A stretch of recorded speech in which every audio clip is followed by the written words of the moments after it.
everybody, it's Matt here at Pumpkin Ridge. It is Sunday, I don't even know the date. It's about 10 in the morning. It is lovely. It's about 45 degrees right now. It's supposed to warm up probably another 10 degrees or so. And it's very sunny and delightful. And we've had some good weather this week. We've had some warm days. It was like 60 something the other day. So we've been getting a lot done. We've been working on some plans of moving the pigs. So this week we're gonna talk about that. We're gonna talk about where the pigs are gonna go. We are assembling a garden trellis that Darren's parents gave us. And that's gonna be the entranceway to our new vegetable garden, which is where the pigs are right now currently. We're gonna check in with those chicks again. We have a new special addition to the farm. We have some new babies I wanna show you. And we're gonna talk about some other stuff. We're gonna start off with a little bit of sad news, is that our little friend Robin, the little elderly chicken that was probably at least 12 years old, and I've had her in the basement the last few months because she started to molt when I brought her in during a big storm and her hutch blew over. She unfortunately has passed away. I could tell it was coming. So starting last week, she started to just look a little off, holding her wings down a little bit. No sign of disease, like no runny eyes, no sneezing, no pasty butt, none of that, just starting to look a little disheveled. And her beak had started to grow like crazy fast. So I'm curious if she had some sort of a tumor or something that was affecting her hormones, or just something, when they get that old, you never know really what's gonna happen. But the other day I went down to feed her and she just looked like she was asleep. But she was no longer with us. So Miss Robin has moved on to the chicken coop in the sky. But I'm out here with all our living birds. And I brought them, I have a bowl of hard-boiled eggs because I have so many eggs. I boil off a bunch. And this is a snack I've been giving them. I'm trying to get the feathers to return on a lot of my girls that have been injured by all the roosters. So we're just gonna throw some hard-boiled eggs out here. Now, you might notice too, I have a lot of escapees. So these girls have just been wiggling out every day. They can fit through the electric netting because I have not had it on. So my goal for this week is to troubleshoot that and get my electric fence up and running again, because I've been having a lot of escapees. And no matter how many times a day I put them back in here, they get out. It's been fine. We have had no issues with them roaming. They stay fairly close to the coop. There we go. Eggs for all. Come here, girls. Oh, I have some that they've been coming out of this door I made for the ducks. For my drakes here that are in jail. And a lot of them sneak out. Here, we'll throw an egg in there too. Here, have an egg in there, girls. Boop, boop, boop. But that's actually been working out really well. A little fighting amongst the drakes, but nothing too bad. And all my hens are probably pretty happy they're not being assaulted on the daily. So they're doing well. You might notice I have a little bantam rooster out here. He ran out of the box and he's been doing fine. He doesn't really bother anybody. So he was getting picked on with all the other bantams. So he's out here. I think I have another one that escaped. Oh, my door blew closed here. I forgot to put a stick in front of it. Hello, ladies. Oh, there he is. There. I just stick a pole in there and hold it. So we got this little guy and this little dude. This one's a mean little snake and he keeps attacking me. Huh. You're gonna go. Chicken dumplings. He's so tiny though. He can't hurt me. Yeah, so everyone's doing well out here. Now we have, I'm nervous with them roaming of predators. And in the daytime that would mostly be hawks, eagles, birds of prey. But with the ravens and the crows hanging out here, I've not had a hawk or an eagle attack anyone in all the time we've been here, so that's good. But we have had the fox, but it only comes so far, only been coming at night. I've caught it on the security camera like every couple days. It's out running around out here looking for snacks. And the other day we had an ermine, or a short-tailed weasel, and it's been around for at least a year. I've seen this weasel, I assume it's the same one. It's been in the basement, it's been all over the place, but it was in this, the remnants of the lean-to on the barn that we've got piled here, which I want to clean up this year and use a lot more of this wood for stuff, because this is the good wood that we think we can use. And then this is all just a burn pile, so we're gonna burn all that. But there was the weasel was running around in here in the middle of the day, and the ducks were walking right up to investigate. Now, luckily, it has not harmed anybody. A weasel could get in the coop, and it could kill everybody. I mean, they are tiny, but they're fierce. What did I just see over there? Oh, it's just a piece of fabric. Piece of fabric moving. I thought I saw the weasel. Yeah, but I guess here it's just been eating the rats and the mice. So knock on wood, knock on something. It has not gotten the coop, has not bothered anyone yet. So I'm just gonna leave it be, and hopefully it's, you know, keeps on doing its thing and eating the mice and the rats and not harming my birds. There we go, 1 egg left. Who wants it? Sorry, girls, if you're gonna escape, you don't get the treats. You gotta get in there to get the treats.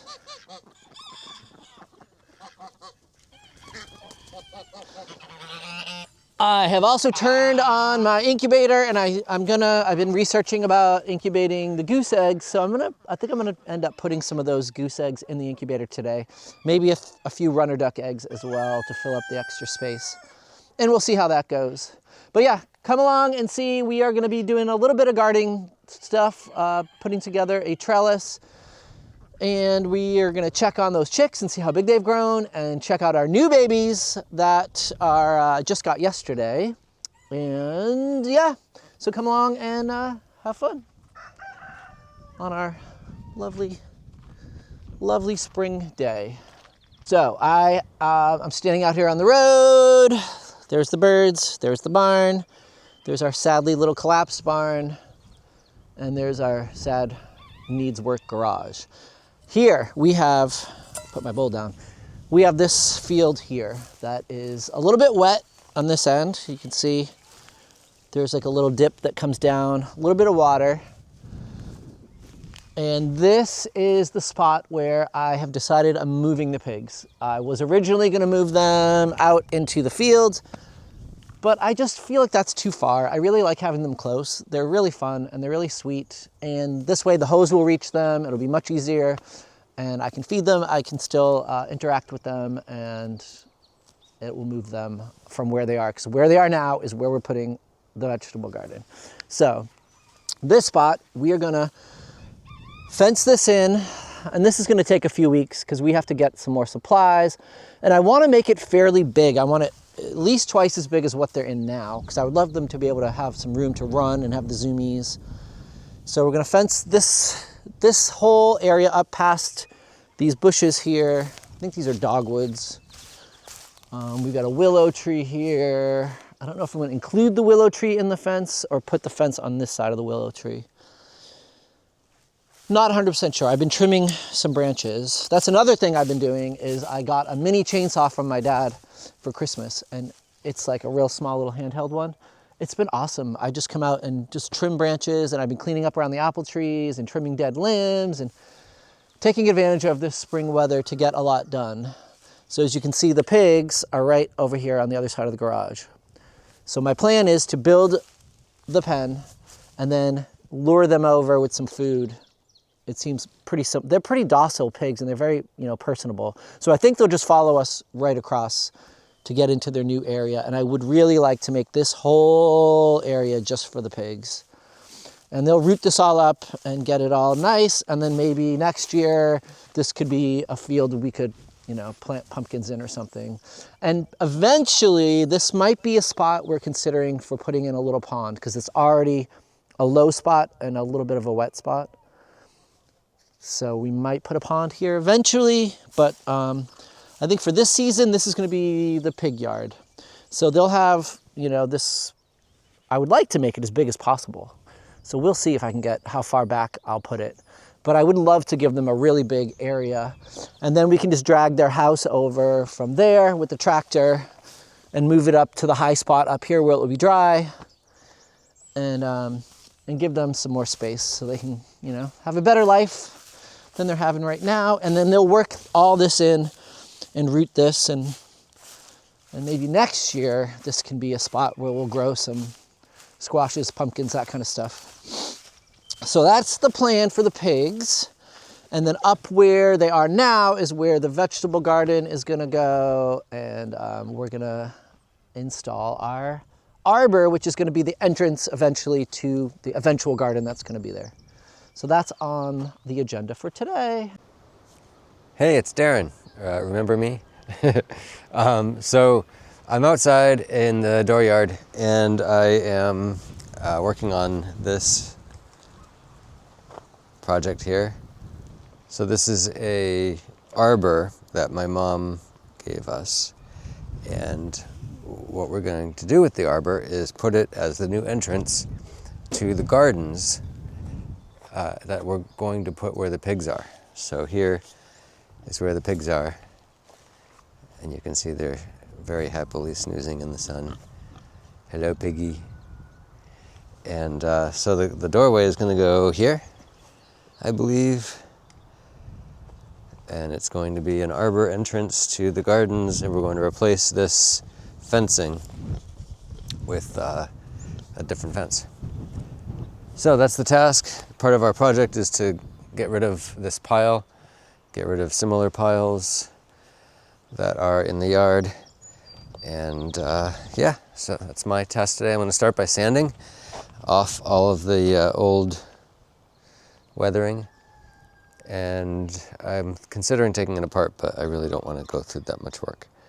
So if I don't have to, I'm not going to. It might be kind of a pain in the butt to do the sanding without doing that, but I'm going to try.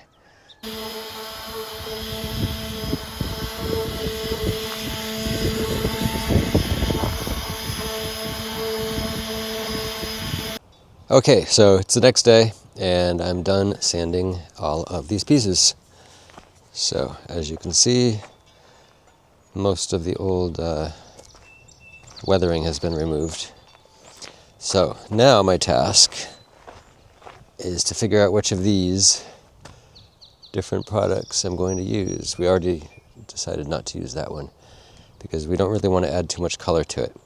So what I'm doing is I've got them all mixed up, and I'm just trying this area here, just a little sample area just to see what happens. And then I'm not even going to bother to clean the brush.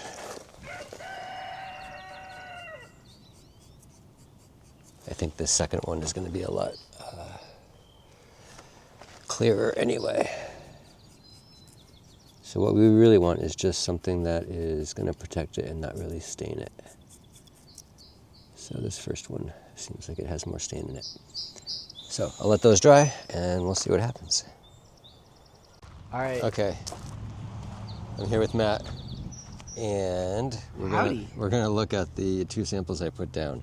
So quick recap: the honey teak and the whatever that one is, the other oil, rosewood oil. So which one's which here? Well, what I first did was this is the honey teak is this one. Okay. And then I did this one. I didn't clean the brush so well, so I did it again to make sure it was. They look the same. They look the same.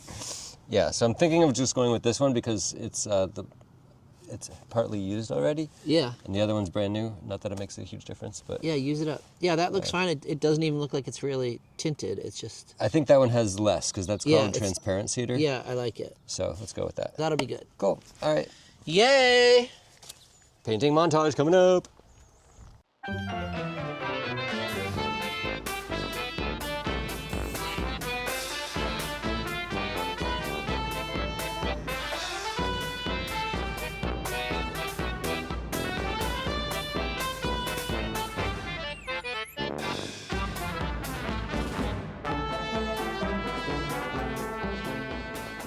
All right, we are upstairs and it is time for our weekly check-in with our chicks that I hatched. I have 17, barnyard mixed chickens that I hatched in my Nurture Right 360 incubator, and we're gonna see how they have grown in the last week. So they're now about 3.5 weeks old, and we'll talk about it. Let's check them out first. Whoop. And I do need to clean this again. I just cleaned it yesterday, but look how big we are getting. You little poopers. Hi there, friend. So yeah, we have 17 that hatched. And I have been monitoring them of who I think is a boy and who's a girl. All right, guys, this is what's going on. This is the third batch of chickens I've hatched in this incubator. Last year, I did a batch of barnyard mixes, and I did some bantams that I ordered on eBay. So out of the bantams, I hatched 11, and I got 10 roosters. Out of the barnyard mix I hatched last year, I got 10 roosters. Out of these 17 chicks this year, guess what, guys? I think I have 10 more roosters.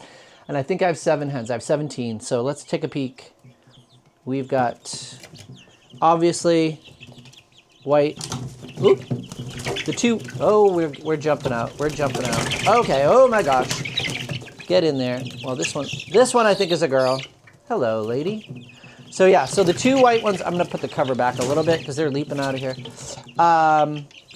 Yeah, so the two blues, I got boys. The two whites, I got boys. This black one, boy. This dark blue one, boy. This guy, boy. That one, boy. This one, maybe a boy. So out of the girls, I know this, my favorite one, luckily is a girl. This little one, I think this is a girl. Hello, lady. Very cute. This little black one, girl. Most likely. This little brown one, I'm thinking girl, but it's got a very small comb, so I might be wrong. This odd colored one here is just getting more and more strange looking, but this one I would say girl.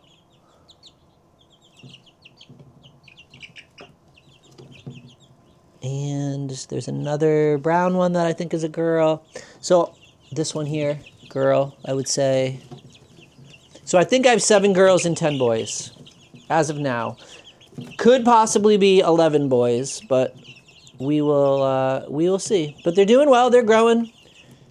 Too bad these blue ones are boys because I love the color. But we'll see how they mature and what their temperaments are like. And I might keep 1 or 2 of the roosters. We'll see. But I got to start managing my rooster population. We're gonna have a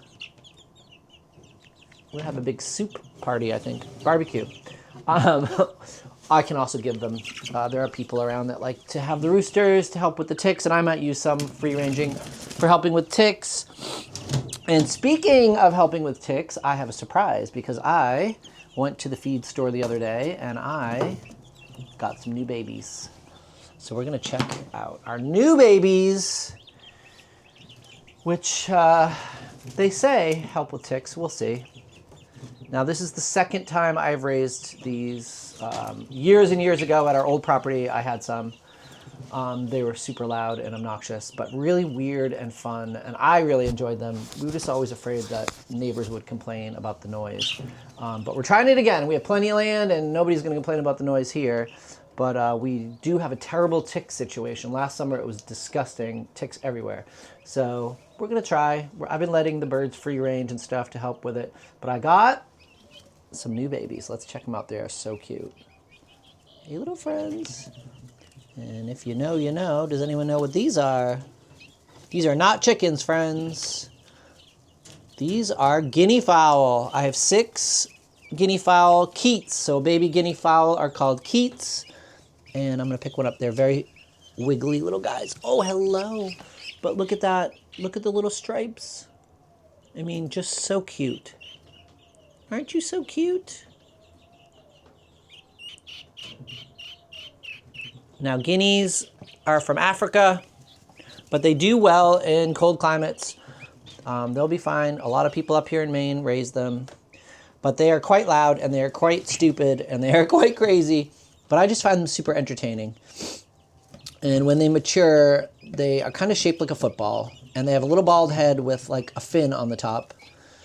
And the females have the most horrendous, monotonous sound that you can imagine.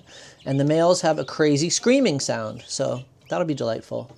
But they're so quick and they run around and they're just really silly birds. And they look like they're floating above the ground when they run with their little legs. So yeah. So we have some new babies here at Pumpkin Ridge and a new species for our flock of birds. This is species number 4 that I have so far. So I've got the chickens, I've got ducks, I've got the geese, and now I have the guineas. Eventually I'm gonna get some turkeys too, because I love turkeys. And maybe some muscovies, we shall see. But yeah, so we'll watch these little suckers grow, and they will grow pretty fast. And these are pearl guineas, so they will have the really cool spotted feathers when they mature. But we'll keep an eye on them too, so follow along and see how the guineas grow. Good times here at Pumpkin Ridge. Lots of birds, lots of babies. Springtime.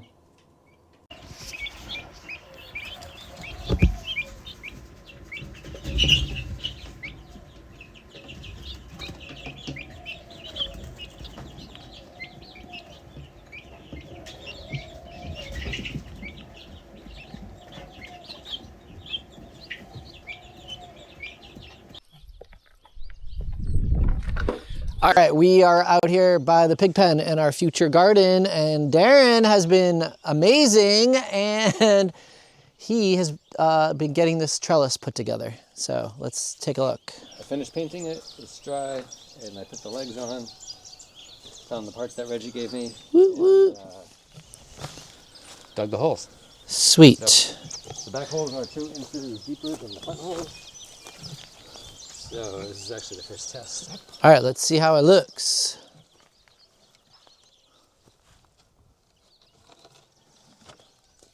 Oh, not so shabby.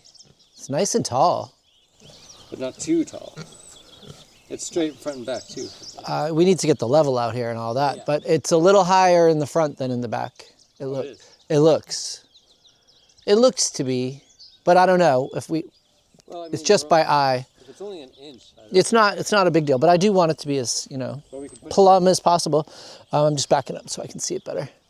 We can just raise that side. So this will eventually be the entranceway into this garden here. And I have some, we'll grow some vines up it, maybe some flowering plants, some clematis, roses, something. I actually have some clematis growing already in the house. Whoop.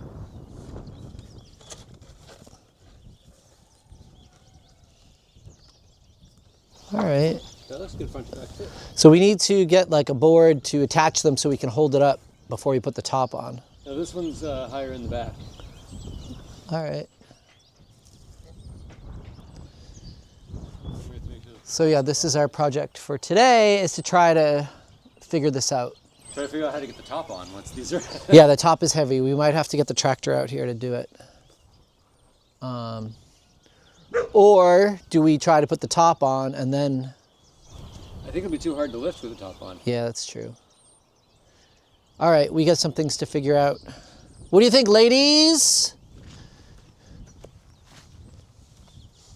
Huh? What do you think? Is this exciting? Is this exciting? This exciting out here? Oh, you sweet piggies. Oh, you're gonna jump on your sis. All right, back to work on this project.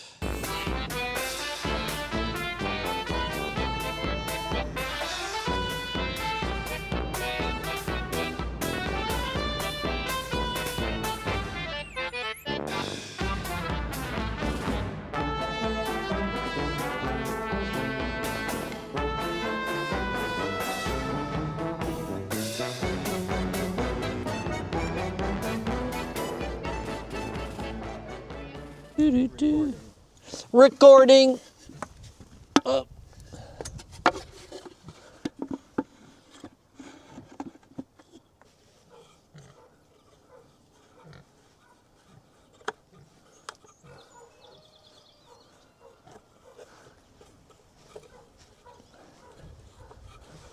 Whee!